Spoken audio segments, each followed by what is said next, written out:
Welcome to go exam. आज हम लोग आनंदाशुलिपि मासिक पत्रिका प्रतिलेखन संख्या 15 को 100 की स्पीड में करने वाले हैं। डिक्टेशन 5 सेकंड बाद स्टार्ट होगा। स्टार्ट। डिप्टी स्पीकर महोदय, हमारे देश में ही नहीं बल्कि सारी दुनिया में एक नया युग शुरू हुआ है। मानव इतिहास के पिछले 50 वर्षों में आदमी के विचार, संस्थाओं और कार्यों में इतने अधिक महत्वपूर्ण परिवर्तन हुए हैं जितने पिछली कई शताब्दियों में भी नहीं हुए थे। जब हम स्वतंत्र हुए, हमने अपने आप को असाधारण कठिन स्थिति में पाया। अमेरिका और ब्रिटेन जैसे अधिक विकसित और धनी देशों की समस्याओं से भी कहीं अधिक समस्याओं का भार हमें अपने कंधों पर उठाकर चलना था। एक ओर तो हमें ऐसी समस्याओं का सामना करना था जिनको औद्योगिक देश 100 वर्ष पहले ही सुलझा चुके थे। दूसरी ओर हमें उन सभी आधुनिक और समकालीन समस्याओं का सामना करना था जिनका सामना अब विकसित देश कर रहे हैं।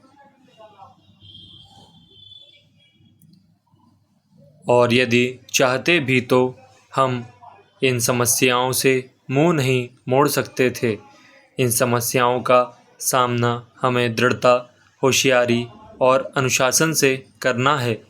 इससे भी ज़रूरी यह है कि हमें अपने लोगों को इन समस्याओं का सामना करने के लिए तैयार करना पड़ेगा और इनको सुलझाने में लोगों का सहयोग लेना होगा। हमें अपनी आज़ादी की लड़ाई में सफलता मिली क्योंकि यह जनता का संघर्ष था। लोग उन लक्ष्यों को अच्छी तरह जानते थे जो उन्हें प्राप्त करने थे और इन लक्ष्यों को प्राप्त करने के लिए सभी परेशानियां उठाने को तैयार थे।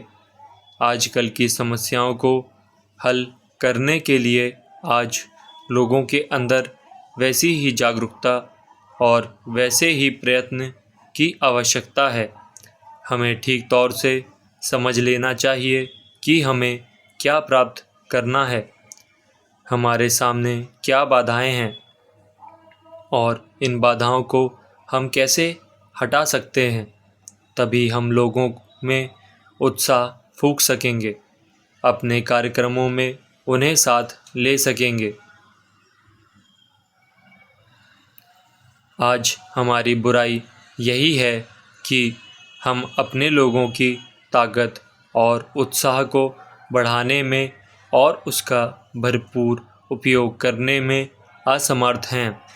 यही शक्ति हमारी सबसे बड़ी दौलत, हमारा सबसे बड़ा संसाधन है और हमें ऐसा रास्ता ढूंढना है जिससे इस शक्ति का उपयोग किसी संकीर्ण उद्देश्य के हित में ना हो बल्कि सारे राष्ट्र के हित के लिए और आम जनता के भले के लिए हो। देश के युवक इस शक्ति के सबसे बड़े भंडार हैं। वे किसका इंतज़ार कर रहे हैं? मुझे उन लोगों के साथ बहुत सहानुभूति है। स्टॉप।